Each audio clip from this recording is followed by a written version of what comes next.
Fruto do Espírito, o fruto do Espírito. É importante que a gente entenda que muitas vezes eu ouço vários e vários pregadores e pastores usando a expressão de forma incorreta, como se fossem frutos independentes, tá? Também não gosto muito da explicação que mostra, por exemplo, a tangerina, a pocã, onde você pode comer um gomo separadamente do outro. Então, eu gosto mais da laranja. Então, o que eu fiz? Eu peguei essa laranja, cortei ela ao meio e agora eu vou mostrar para vocês que existe uma divisão, mostrando que ela tem uma divisão entre um gomo e o outro, uma divisão bem fina, mas impossível de ser separada. É muito trabalhoso você descascar uma laranjinha como essa e separar os seus gomos, mas ela tem uma certa diferença entre os gomos. Mas para que você faça um suco desse fruto, você é obrigado a espremer toda a laranja ou espremer todo o fruto. No momento que você espreme todo o fruto, o suco de todos os gomos vão estar sempre misturados.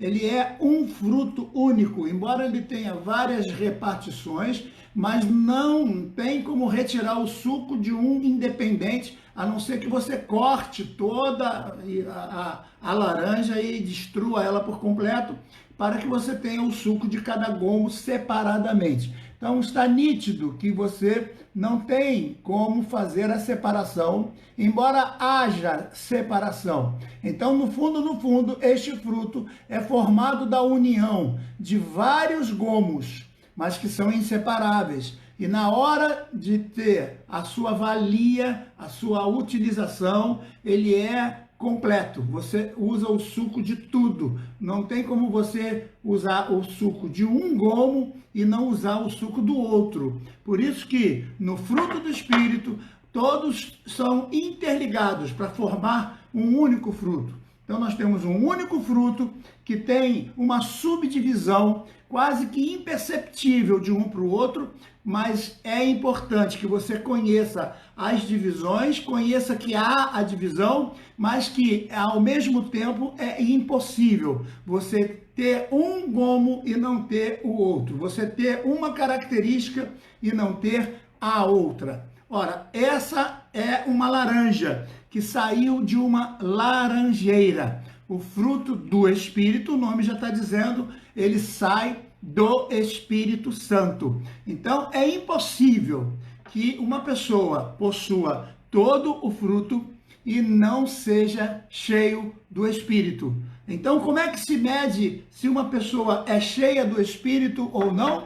Pelo fruto que ela produz, porque todos nós somos árvores enxertados à oliveira verdadeira e todos nós produzimos frutos.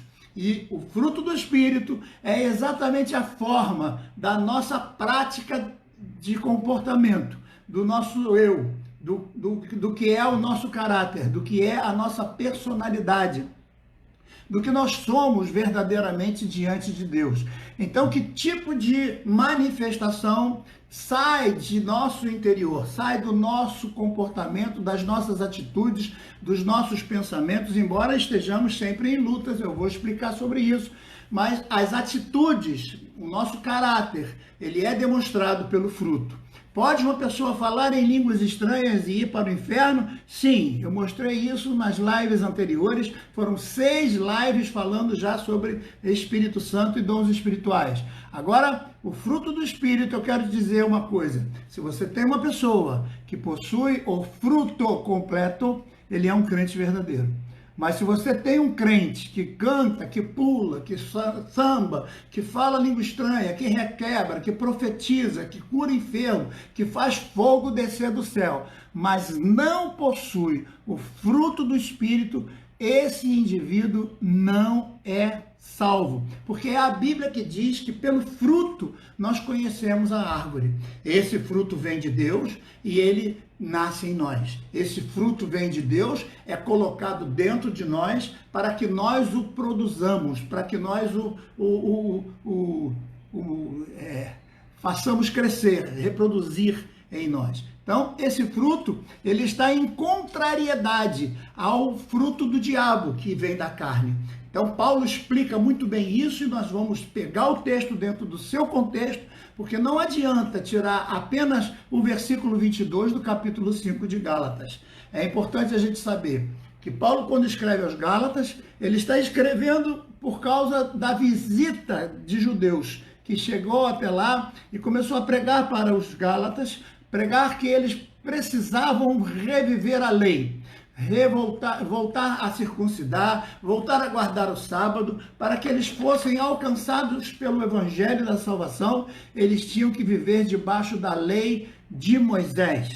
E Paulo vai escrever para os Gálatas, contrariando a pregação deles e mostrando que nós temos outro tipo de salvação, que nossa lei, ela é uma lei espiritual, contrariando a lei que era pregada no contexto do judaísmo, que era a religião do fazer. Então existe uma diferença entre o judaísmo e o verdadeiro cristianismo. Não é esse cristianismo que a gente está vendo por aí, que não tem diferença nenhuma. A verdadeira diferença está entre o ser e o fazer, tá? Quando Deus falou com Moisés, lá naquele dia da sarça ardente, Moisés quis saber o nome de Deus. E na realidade Deus não deu um nome para identificação, porque Deus não precisa de nome para ser identificado. Aliás, ele nem gosta. Quem precisa de nome é um desconhecido. Eu, quando me refiro a uma pessoa com a qual eu tenho carinho, eu não uso o nome dela. Já falei isso aqui em lives anteriores. O nome, ele identifica você entre vários. Então, por que o meu nome tem que ser Jorge? Porque existem outros velhos barrigudos, barbudos, né, que vivem nesse mesmo condomínio. Então, eu preciso ter um nome, Jorge. Mas existem outros Jorges que podem viver por aqui, tão barbudos e barrigudos que nem eu. Então, eu preciso de um sobrenome. Eu não só preciso de nome, quanto preciso de um sobrenome, porque eu sou igual a vários eus que existem por aqui. Mas Deus não tem concorrente. Deus é um só. Deus não tem outros eus para ser concorrente com ele. Ele é o único. Então, ele é o que é. Ele não é aquele que faz e nem aquele que tem. Ele poderia ter dito para Moisés, vai lá e diga o que eu fiz. Eu fiz as praias, eu fiz os oceanos, eu fiz os mares, eu fiz os montes, eu fiz os pássaros. Ou então diga o que eu tenho toda a prata, todo o ouro, toda a riqueza do mundo, tudo é meu. Não, Deus não quis mostrar o que tinha e também não quis mostrar o que ele fazia. Deus quis mostrar o que ele era. Vai lá e diga que eu sou, porque os outros não são. Então não há nenhuma dúvida quando nos referimos a Deus, porque não precisa dar nome a uma coisa que é única. Só existe ela, não existe outra. Ela é a única. Então Deus apenas diz, vai lá e diga que eu sou. Eu sou o quê? Eu sou a justiça, eu sou a bandeira, eu sou a paz, eu sou a salvação, eu sou o poder, eu sou todas essas coisas. Então, quando eu digo Jeová Shalom, Jeová Rafá, Jeová Nissi, Jeová Sidek-Tenu, Jeová de outras formas, eu estou dizendo Deus é a minha bandeira, Deus é a minha paz, Deus é o meu Senhor, Deus é o Todo-Poderoso, né? É o El Shaddai. Eu não estou dizendo um nome, eu estou dizendo qualidades, eu estou dizendo predicados que dizem respeito ao que Deus é no seu comportamento como pessoa. Então, seus atributos estão definidos nos seus nomes, nas suas formas de prática. Mas se eu digo Jorge Videira, você não sabe quem eu sou só pelo meu nome. Você vai ter que me conhecer através dos frutos, através daquilo que eu faço. Então, muitos de vocês conhecem minhas pregações. Eu vejo nos comentários, alguns, pastor, eu me lembro quando o senhor pregou, não sei quando, não sei aonde. Pastor, eu lembro daquele estudo. Então, você se identifica comigo pelo que eu faço. Mas talvez você não saiba quem eu sou. Porque quem sabe quem eu sou são aquelas pessoas mais próximas de mim, que convivem comigo, sabem o quanto eu sou arrogante, o quanto eu sou velho, o quanto eu sou ranzinza, o quanto eu sou invane. Eu também tenho várias qualidades, mas tenho também vários defeitos, né? Porque todo ser humano ele tem defeitos e ele tem qualidades. Então, no contexto do crente, ele precisa ser alguma coisa para que ele se diferencie dos outros, que são alguma coisa também. E é isso que o apóstolo vai colocar quando ele se refere aos Gálatas. Vocês não têm que fazer a circuncisão para serem salvos. Vocês não têm que guardar o sábado para serem salvos. Vocês não precisam cumprir as leis dos mandamentos, das regras dos judeus para ser salvos. Vocês só precisam crer na graça que há no Senhor Jesus Cristo. Entretanto, vocês também precisam ter um comportamento.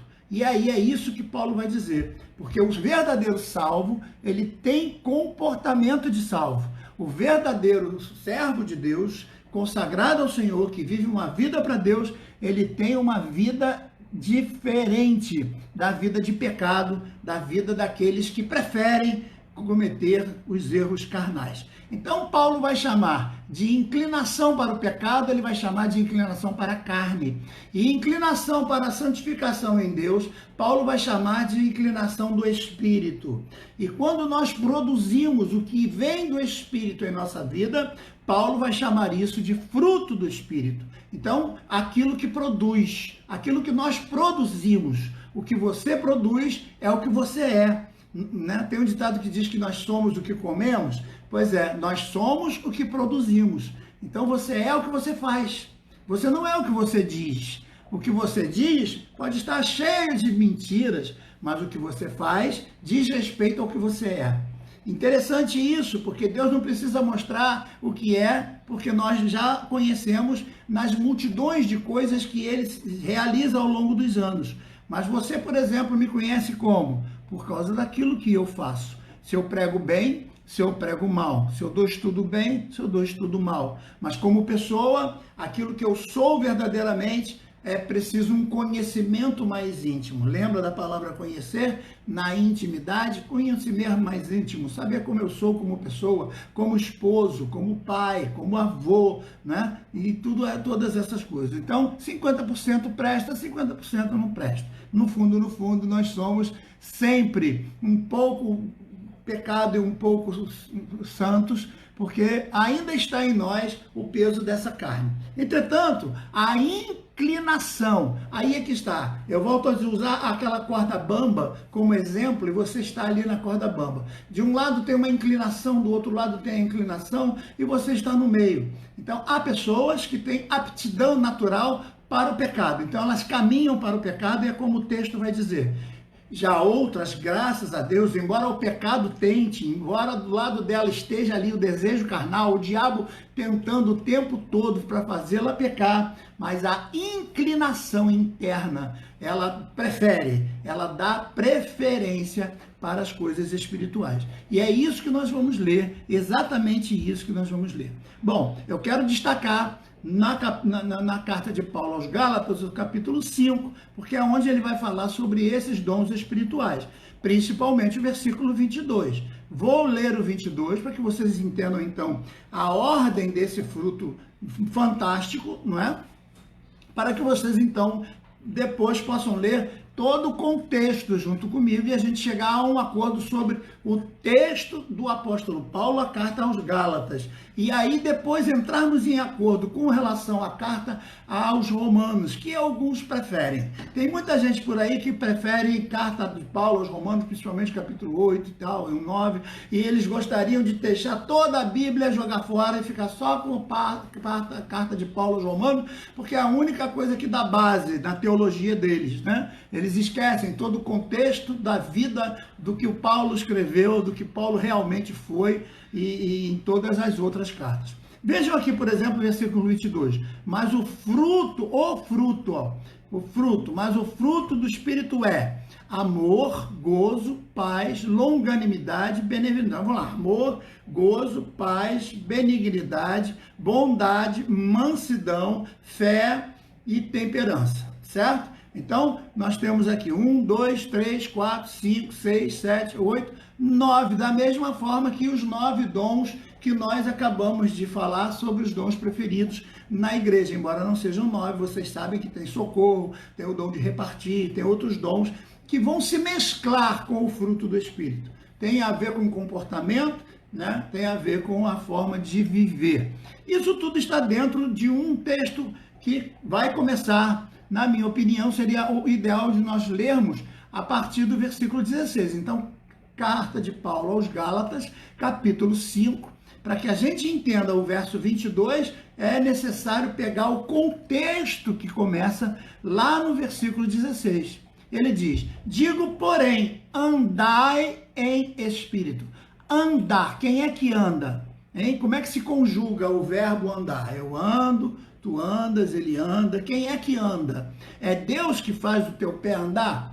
É Deus que determina como é que o teu pé anda? Ou é você que faz, que pratica a ação do verbo andar? É você que pratica a ação do verbo andar? Então isso está mexendo com o teu querer, com a tua vontade. Se você está usando a sua vontade, se você está usando o seu jeito de querer e de se comportar, isso a Bíblia não chama de livre-arbítrio, mas a teologia chama de livre-arbítrio, arbitrar, julgar, decidir, tomar a decisão. Então, quando você tem a capacidade de tomar uma decisão, nós, teólogos, chamamos isso de livre poder de arbitragem, de tomar a decisão. É quando o juiz vai decidir se aquela falta foi pênalti ou se não foi pênalti. Se aquilo foi uma falta ou se o jogador se jogou no chão fingindo que era falta. Quem tem essa capacidade? O árbitro, o juiz. Então, essa capacidade de viver e de escolher e de conviver entre o pecado e a ação espiritual que vem de Deus é do homem. E isso está na alma do homem, a capacidade entre o bem e o mal, a capacidade de escolha, se eu vou para frente, se eu vou para trás, se eu tomo remédio, se eu bebo água, se eu prefiro café, se eu prefiro chá, se eu boto uma camisa de lilás. No outro dia eu estava com a camisa rosa e alguém brincou comigo: pastor, eu sou de camisa rosa, o que você acha? Ele: eu não acho que ficou bem. E eu falei para ele: olha, mas tem que ser muito macho para botar uma camisa rosa e continuar com cara de macho, né? Então, eu brinquei, lógico que brinquei. Qual é o problema da cor rosa, né? Então, vamos ler a partir disso aqui, ó. Então, digo, porém, andai em espírito e não cumprireis a concupiscência da carne. Se você andar no espírito, a carne não terá poder sobre você. Quem decide? É o espírito que decide? Quem decide? É Deus que decide, aquele ali vai andar no espírito, aquele ali não, aquele ali vai para o céu, aquele ali não. Que teologia maluca é essa? Que história é essa de dizer que Deus já determinou que um vai para o céu, que o outro não vai, que aquele ali é salvo, aquele ali já nasceu não sei o quê? Pelo amor de Deus, irmãos, não encontro isso na Bíblia em lugar nenhum, a não ser em textos isolados que são retirados do contexto. Pelo amor de Deus, se tem algum aí com esse pensamento, me chama para a gente conversar, que eu vou conversar com todo carinho, certo? Então o texto está dizendo aqui, ó. Aí vem o versículo 17. Porque a carne cobiça contra o espírito. Aonde que há isso? Dentro de você.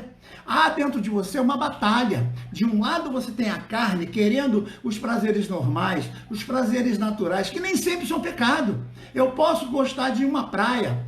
A praia é pecado? Não, a praia não é pecado. Se fosse pecado, Deus não faria. Mas eu vou à praia domingo e não vou à escola dominical e não vou à igreja, chego cansado. E o único dia que eu teria para me dedicar ao louvor, a cantar louvores ao Senhor, a fazer orações, eu também não faço. Então, no fundo, eu estou me inclinando para que lado? Para a carne ou para o espírito? Essa inclinação é pecado. A inclinação para o pecado, ela é pecado em si mesma, porque é uma escolha que o indivíduo faz. Ele prefere as coisas da carne e é em detrimento às coisas espirituais. Mas se ele vai à praia num outro dia, num feriado, numa outra situação, ou escolhe pelo menos uma vez quando está de férias, combinando lá, né, se ele for um músico, se ele for um cantor, se ele for um obreiro, combinando lá com o pastor: pastor, eu estou de férias uma vez no ano, vou levar minha família para passear. Opa, que bom, mas mesmo assim, lá faz o seu culto durante o seu passeio, não esquece que você é um servo de Deus, não há problema nenhum. Certo? Então a questão não está na praia, a questão não está no futebol, a questão não está na prática do esporte, a questão não está em cuidar do corpo, a questão não está em nenhum desses valores. A questão está na inclinação de preferência, na decisão que você intimamente toma, ou para a carne ou para o espírito. E é isso que Paulo está falando aqui, presta atenção no que o texto está dizendo. Porque a carne cobiça contra o espírito. É sempre.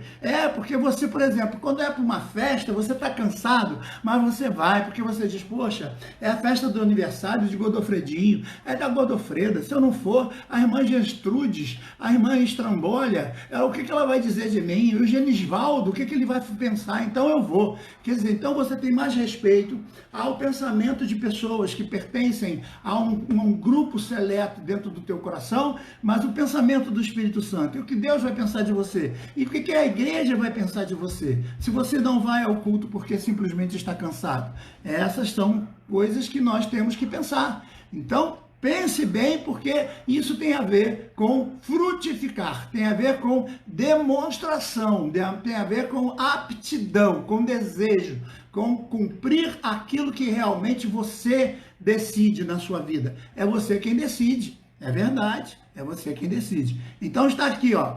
Porque a carne cobiça contra o espírito e o espírito contra a carne.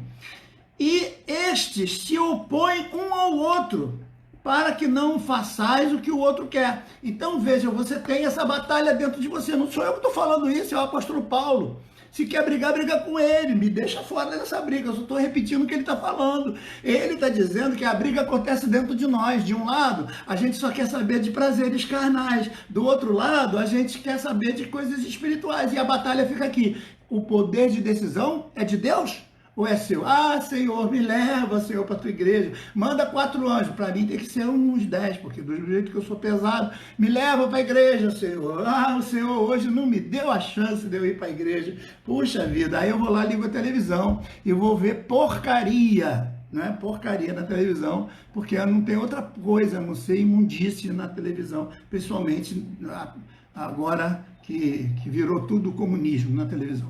Muito bem, então veja, o texto continua e ele está dizendo que essa luta está dentro do indivíduo. Agora vem o versículo 18.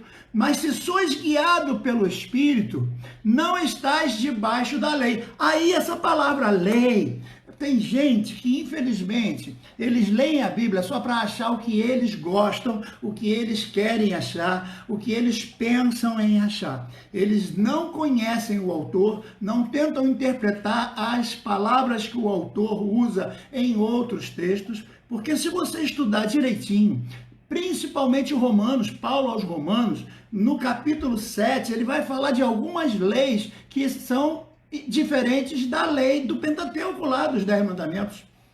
Ele fala da lei do meu corpo, ele fala da lei das tendências naturais, dos desejos naturais do meu corpo, porque o meu corpo, ele segue leis. Por exemplo, chegou na hora da comida, o meu corpo sente fome e diz para mim, tá na hora, é uma lei, eu tenho que cumprir essa lei. Chegou na hora de ir no banheiro, isso é uma lei, é uma regra, eu tenho que correr para o banheiro, porque é o corpo que decide. Então existem leis estabelecidas no meu corpo que eu não tenho como lutar contra elas. São regras indiscutíveis, sabe? Você tem que urinar, você tem que ir ao banheiro, você tem e outras coisas mais. O banho você ainda pode escolher o melhor horário para o banho, mas para comer, você fica doido na hora da comida se você não comer alguma coisa. Beber água, são leis específicas. Então, basta você ler um pouquinho o capítulo 7 de Romanos, principalmente no versículo 22 e 23, que ele vai falar dessas leis do corpo. Não tem nada a ver com a lei de Moisés, ele está falando das leis naturais,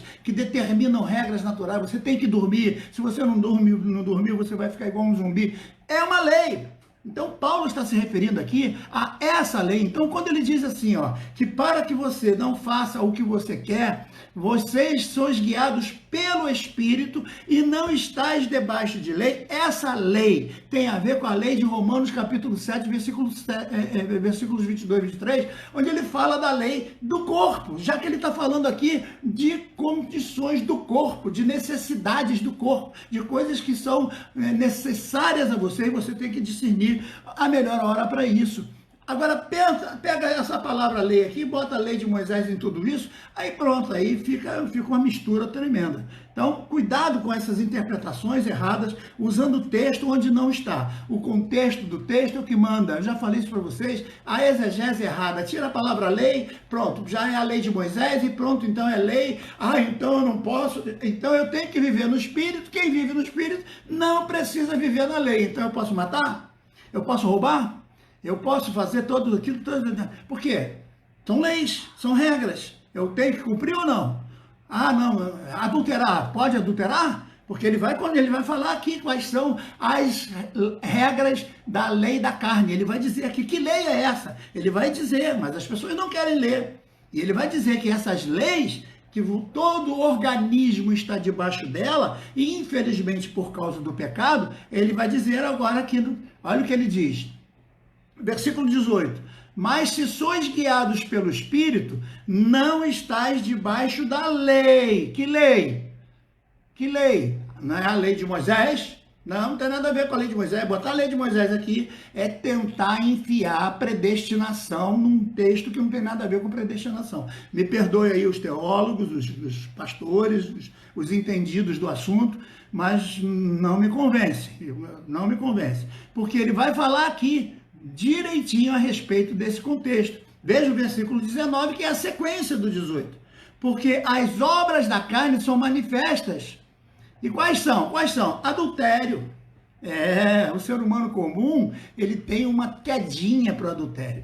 Às vezes ele é muito bem casado, mas se ele vê o outro lá cheirosinho, se ele vê o outro limpinho, lá dentro dá um desejozinho que ele tem que reprimir, porque nós não somos animais. O animal vai atrás, passou uma cadela no cio, fica aquele monte de cachorro atrás. E sempre tem um pequenininho lá atrás, coitadinho, que tenta, não consegue nada. Por quê? Porque ele não tem altura, mas mesmo assim ele tenta, ele fica cansado de andar atrás da cadela. Assim é muito crente que a gente vê, que tem uma família abençoada, tem uma esposa abençoada, tem a bênção de Deus, tem até dons espirituais, mas não pode ver uma cadela no cio que fica igual aquele cachorrinho que corre, nada consegue a não ser destruir sua família, destruir tudo. Então, adultério, prostituição.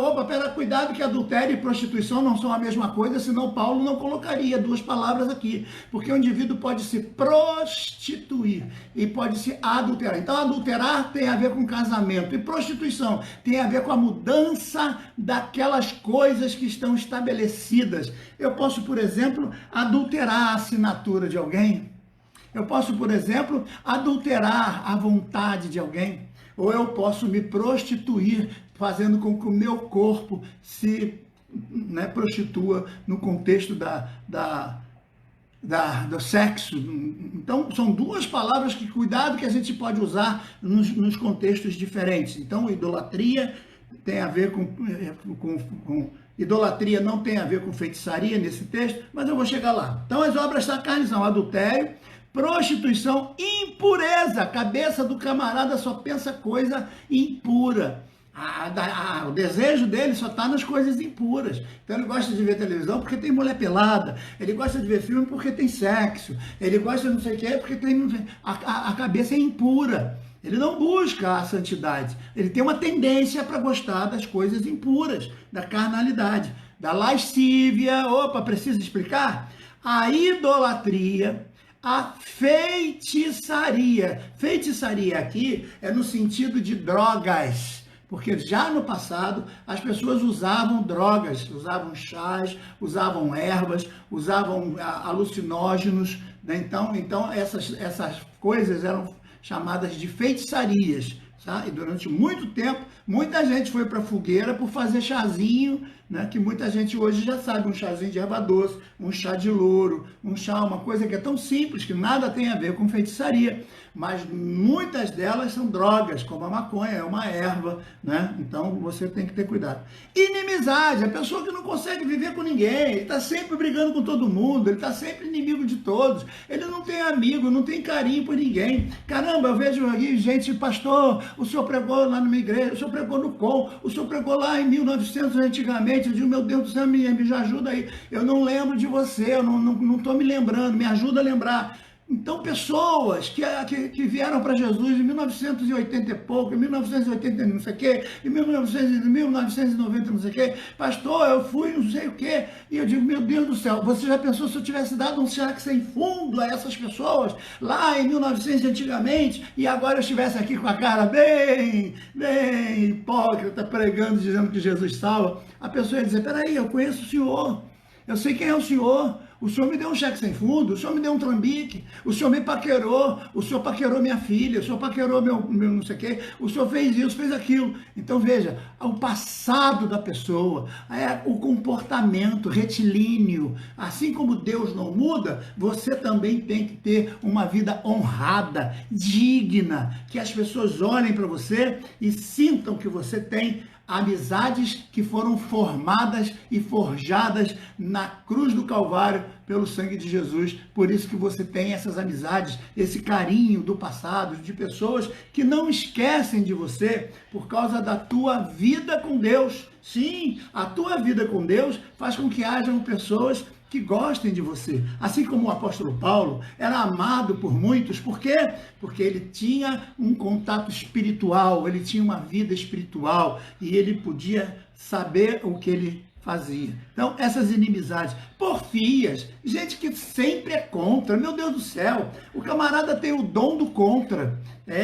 Já eu falei no outro dia, tem gente que ele é tão do contra, que se você pedir para ele comprar carne no mercado, ele vai comprar contra filé só porque o nome é contra. Ele é contra tudo, tudo ele é contra, ele nada satisfaz. Ele diz, vamos fazer não sei o quê, sou contra. Vamos fazer isso assim, não, eu sou contra. Vamos fazer um ar livre, vai chover. Não, vai fazer muito sol. Não, é melhor não sei o quê. Então, o indivíduo é contra tudo. Emulações, iras, pelejas, dissessões, heresias, inveja, oh meu Deus do céu. Oh, meu Deus do céu, não dá nem para falar sobre isso aqui. Inveja, como tem isso hoje. Dentro da casa de Deus, inveja, meu Deus. Dentro da casa do Senhor, tem inveja. Então veja, eu estou aqui com vocês, numa boa, tranquilinho, fazendo aqui meu vídeo, pregando que Jesus é Senhor, que Jesus ama, que Jesus está acima de todas as coisas. Eu não estou nem aí para outras coisas, não estou preocupado com nada. Certo? Porque a minha preocupação é ensinar o que Jesus me deu e tentar passar isso antes que os meus dias se findem. Eu estou tentando passar. A apostila é de graça. Está lá, você se filia no Message, você entra pelo Message, vai lá na minha página, a Bíblia tem resposta, e vai se filia, vem lá a apostila de escatologia que já está lá, a apostila de hermenêutica que já está lá. Então logo eu termine aqui o fruto do Espírito, essa apostila do Espírito Santo, a pessoa do Espírito Santo, também vai estar lá à tua disposição. E tem outras pessoas que dizem, mas pastor, quanto é que o senhor ganha? Quanto é que o senhor está levando nesse negócio? Como é que o senhor faz? Como é que o senhor não sei o quê? E tal. Pelo amor de Deus, irmãos, que coisa feia essa coisa de inveja no meio da casa de Deus. Homicídios, bebedices, glutonaria. Oh, como é crente, como tem crente glutão, né? Come, se deixar ele come a mesa, come os talheres, come tudo, né?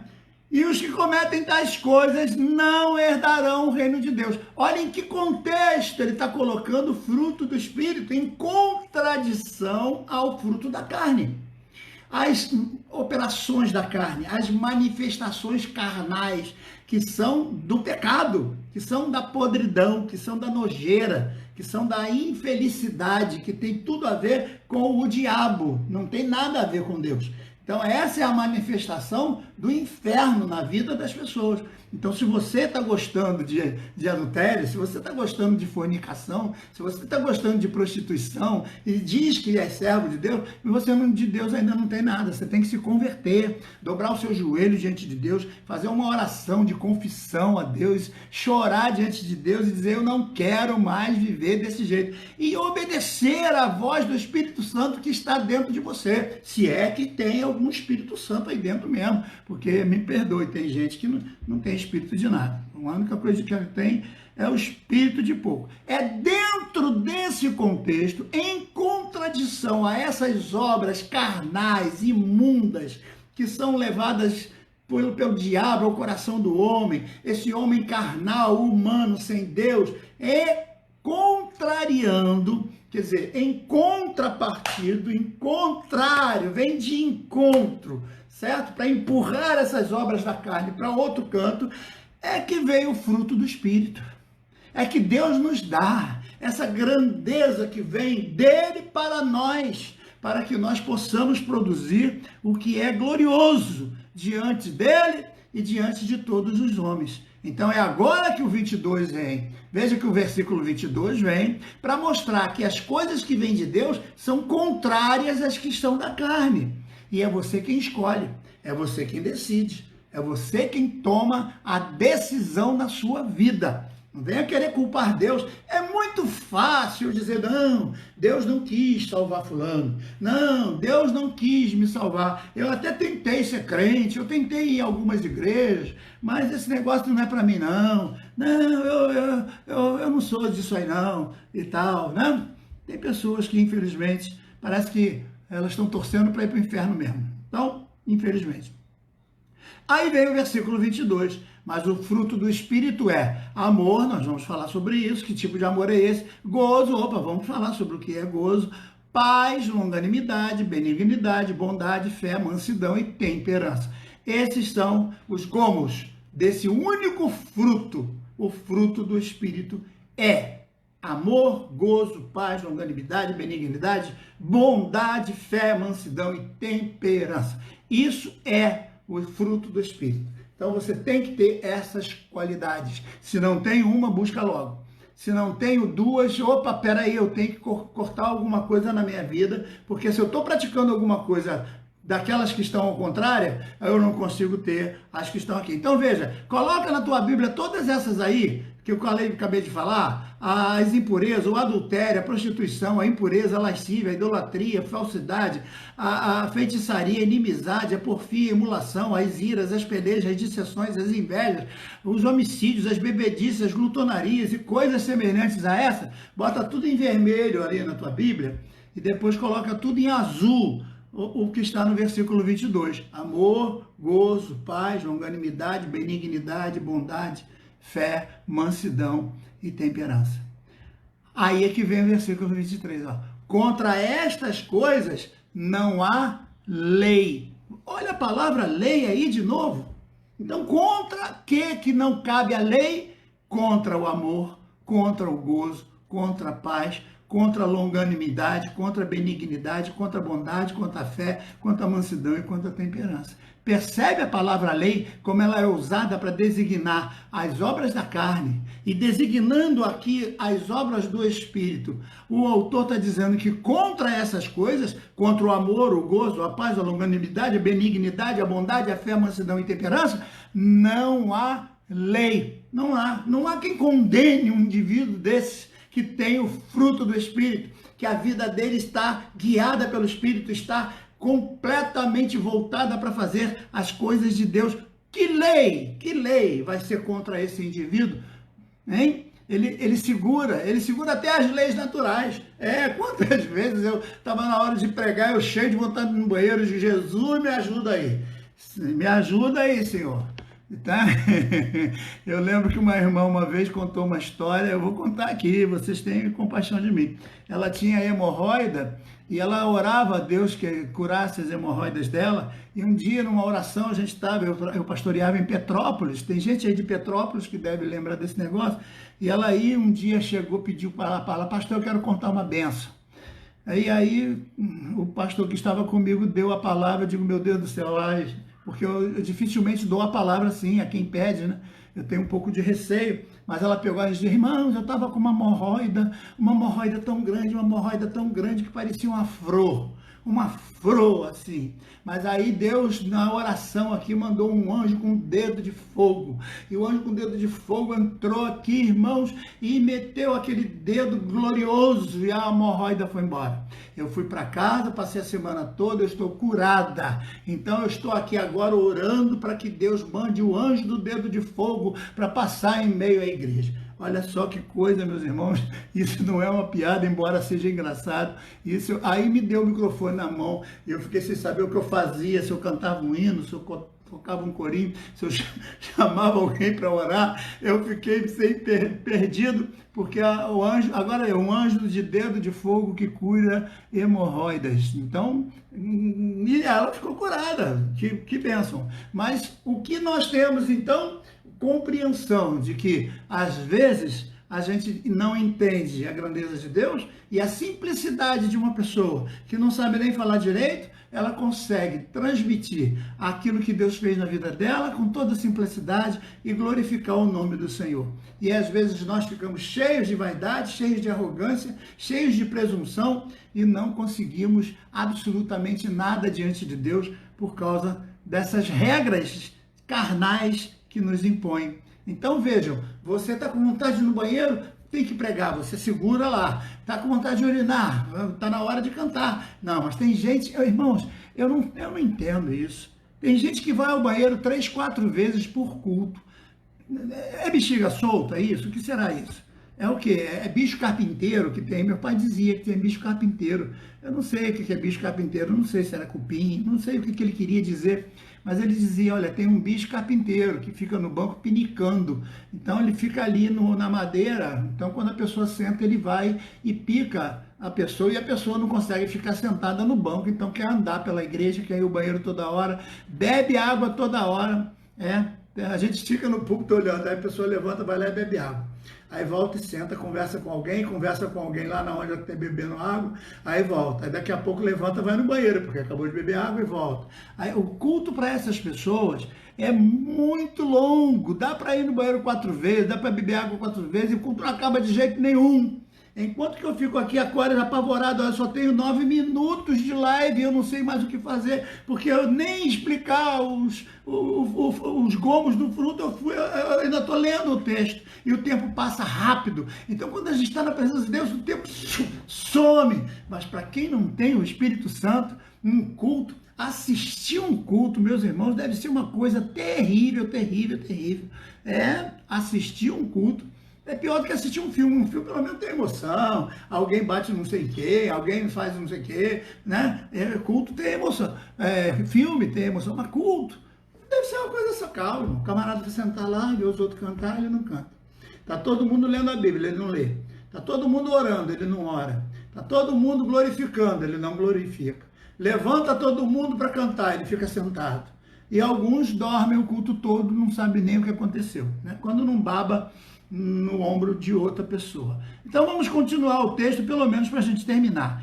Então diz assim o 24. E os que são de Cristo crucificaram a carne com as suas paixões e concupiscências. Então, se você é de Cristo, você mantém a carne subjugada, sabe? Crucificada. Então, o servo de Deus está no trono e a carne está na cruz. Tá entendendo? Não é o contrário. Tem muita gente que a carne está no trono e ele, coitadinho, está na cruz, sofrendo, porque quem manda é a carne que está no trono. Não, tem que ser o contrário. Os que são de Cristo crucificaram a carne. Bota a carne na cruz, bota as tuas paixões na cruz, bota as tuas concupiscências na cruz, bota teus desejos, as tuas vontades, aquelas coisas que você sente, de ouvir música do passado, quando você dançava agarradinho com outra pessoa que não é o teu marido, com outra pessoa que não é tua esposa, com outra pessoa que não tem a ver com o teu relacionamento de hoje.